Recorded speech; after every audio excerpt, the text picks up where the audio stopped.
Hi guys, welcome to സിനിമയിൽ. നമ്മളിന്ന് പറയാൻ പോകുന്നത് ഹൗസ് ഓഫ് ഡ്രാഗൺ സീരീസിലെ സെക്കൻഡ് സീസണിലെ സെക്കൻഡ് എപ്പിസോഡിനെ പറ്റിയാണ്. സെക്കൻഡ് എപ്പിസോഡിലെ ഫസ്റ്റ് സീസൺ എൻഡ് ചെയ്തത് ഹെലേനയുടെ മകനായിട്ടുള്ള ജാരസിനെ കൊല്ലുന്നതായിട്ടായിരുന്നു. അപ്പോൾ അത് കഴിഞ്ഞിട്ടുള്ള ആഫ്റ്റർ കില്ലിങ് നമ്മുടെ ഏഗോണിന്റെ ഡെസ്പറേഷനും അയാളുടെ വിഷമവും അല്ലെങ്കിൽ അയാളുടെ ബ്രേക്ക് ഡൗൺ ആയിട്ടുള്ള കാര്യങ്ങളൊക്കെ ആയിരുന്നു ആദ്യം തുടങ്ങുന്നത് തന്നെ.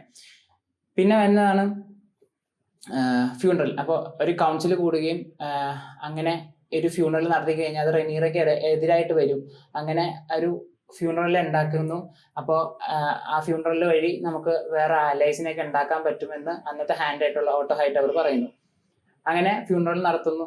അത് കഴിഞ്ഞിട്ടുള്ള കുറച്ച് സീൻസ് ഒക്കെ ഉണ്ട്, അത് നിങ്ങൾ തന്നെ കാണണം.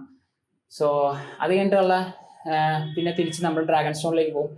ഡ്രാഗൺ സ്റ്റോണിൽ ചെല്ലുമ്പോഴാണ് റെനീറ ഈ വാർത്ത അറിയുന്നത്. തൻ്റെ കസിനായിട്ടുള്ള ഹെലേന ഇങ്ങനെ മരിച്ചിട്ടുണ്ട്, അല്ല ഹെലേനയുടെ മകനായിട്ടുള്ള ജാരസ് മരിച്ചിട്ടുണ്ട്. അങ്ങനെ റെനീറ പറയും അറിയാത്തൊരു കാര്യമാണ്. അങ്ങനെ ഡേമണിനെ നോക്കുമ്പോൾ റെനീറയ്ക്ക് മനസ്സിലാവും ഡേമണാണ് ഇതിന്റെ പുറകിൽ നിന്ന്. അപ്പോൾ റെനീറയും ഡേമണും തമ്മിലുള്ള ഒരു ഇന്റൻസ് ആയിട്ടുള്ളൊരു സീൻ, അല്ലെങ്കിൽ ഒരു ഫൈറ്റ് ചെയ്യുന്ന ഒരു പോലത്തെ ഒരു സീനിൽ നമ്മൾ സീസണിൽ കണ്ടിട്ടുണ്ട്.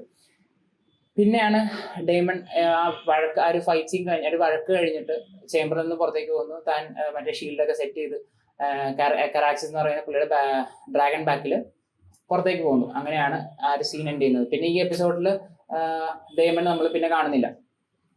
പിന്നെ മറ്റേ സീനാണ് ക്രിസ്ത്യൻ കോള്. അന്നൊരു കിങ്സ് ഗാർഡിൽ ഉണ്ടായിരുന്ന രണ്ട് ട്വിൻസ് ആണ് എറിക്കും അരക്കും. അപ്പോൾ എറിക്ക് കിങ്സ് ഗാർഡിൽ തന്നെ ഉണ്ട്, അരക്ക് ക്വീൻസ് ഗാർഡിലുമാണ്. സോ രണ്ടുപേരും സെപ്പറേറ്റഡ് ആയി. അങ്ങനെ സെപ്പറേഷൻ നടത്തി ആള് വരുന്നു, പറയുന്നു, ഒരു ട്വിൻ്റെ അടുത്ത് പറയുന്നു ഡ്രാഗൺ സ്റ്റോണിൽ ചെല്ലണം, എന്നിട്ട് അവിടുത്തെ ക്വീൻ ആയിട്ടുള്ള റെനീറേനെ കൊല്ലണം എന്ന്. അപ്പോൾ അത് കഴിഞ്ഞിട്ടാണ് ആ ട്വിൻ തൻ്റെ സെയിം ട്വിൻസ് ആയതുകൊണ്ട് അറിയില്ല എന്നുള്ളൊരു ഡിസ്ഗൈസിൽ രണ്ടുപേരും കൂടെ അങ്ങനെ പോകുന്നു. അയാൾ മാത്രമേ ഒറ്റയ്ക്ക് അങ്ങോട്ട് പോകുന്നു. പിന്നെ അടുത്ത സീനിൽ നമ്മൾ മെയിനായിട്ട് കാണുന്നത് വെച്ച് കഴിഞ്ഞാൽ ഫസ്റ്റ് എപ്പിസോഡിൽ കണ്ട ഉൾഫ് ദ ഹാമർ എന്ന് പറയുന്ന പുള്ളി ഒരു ക്യാരക്ടർ ഉണ്ട്. അങ്ങനെ പുള്ളിയുടെ ഒരു സീൻ, ഒരു വീട്ടിലുള്ള ഒരു സീൻ നമ്മൾ കാണുന്നുണ്ട്. അത് കഴിഞ്ഞിട്ടാണ് മറ്റേ ഡ്രിഫ്റ്റ് മാർക്കിലേക്ക് ചെന്നിട്ട് ആദം എന്ന് പറയുന്ന ഒരു ഇൻട്രൊഡക്ഷൻ നടത്തുന്നുണ്ട്. അപ്പൊ ഇവർ രണ്ടുപേരുടെ മെയിൻ ഒരു വലിയൊരു ക്യാരക്ടർ ആർക്ക് ഞാൻ പ്രതീക്ഷിക്കുന്നുണ്ട്. കാരണം ബുക്സിൽ ഇവർ രണ്ടുപേരും നല്ലൊരു വലിയൊരു പങ്ക് വഹിക്കുന്നുണ്ട്. സോ ഇവർ രണ്ടുപേരും നമ്മൾ ഇൻട്രൊഡ്യൂസ് ചെയ്യുന്നു. അങ്ങനെ ഇരിക്കുമ്പോഴാണ് ആദം എന്ന് പറയുന്ന പുള്ളിക്കാരൻ ബീച്ചിൽ ഇരിക്കുമ്പോൾ പൊക്കത്തൂടെ ലേനോർ വലാരിയന്റെ പണ്ടത്തെ ഡ്രാഗൺ ആയിരുന്നു സീസ്മോക്ക്. അപ്പോൾ സീസ്മോക്ക് അതിന്റെ പൊക്കത്തൂടെ പോകുന്നത് ഈ ആദം താഴത്തിരുന്നിട്ട് കാണുന്നുണ്ട്. പിന്നെ തിരിച്ച് കിങ്സ് ലാൻഡിങ്ങിലേക്ക് വരുന്നു. കിങ്സ് ലാൻഡിങ്ങിൽ ഓട്ടോ ഹൈറ്റവർ അകത്തേക്ക് വന്നിട്ട് പറയുന്നു ഹെലേനയുടെ മകനായിട്ടുള്ള ജാരസിനെ കൊന്നിട്ടുള്ള റാറ്റ് ക്യാച്ചറിനെ കിട്ടാൻ വേണ്ടിയിട്ട് ആ കൊട്ടാരത്തിലുണ്ടായിരുന്ന എല്ലാ റാറ്റ് ക്യാച്ചറിനെയും അവർ ഹാങ് ചെയ്തിടും. അങ്ങനെ ഹാങ് ചെയ്യുന്നത് തെറ്റായിപ്പോയി എന്നുള്ളൊരു സംഭവം പറയുമ്പോൾ അത് കിങ്ങിന് ഏഗോണിന് ഇഷ്ടപ്പെടില്ല. അങ്ങനെ ഓട്ടോ ഹൈറ്റവർ എന്ന് പറഞ്ഞ ഹാൻഡിനെ മാറ്റി ക്രിസ്ത്യൻ കോളിന് ഹാൻഡ്ഷിപ്പ് കൊടുക്കുന്നു. അങ്ങനെയാണ് Christian call hand of the king ആയി മാറുന്നു. സോ അത് കഴിഞ്ഞിട്ടാണ് നമ്മൾ ലാസ്റ്റ് സീനിലേക്ക് വരുന്നു, ട്വിൻ ഫൈറ്റ്. അപ്പോൾ എറിക് ആൻഡ് അരിക് ഒരു ഫൈറ്റ് സീൻ കാണുന്നു.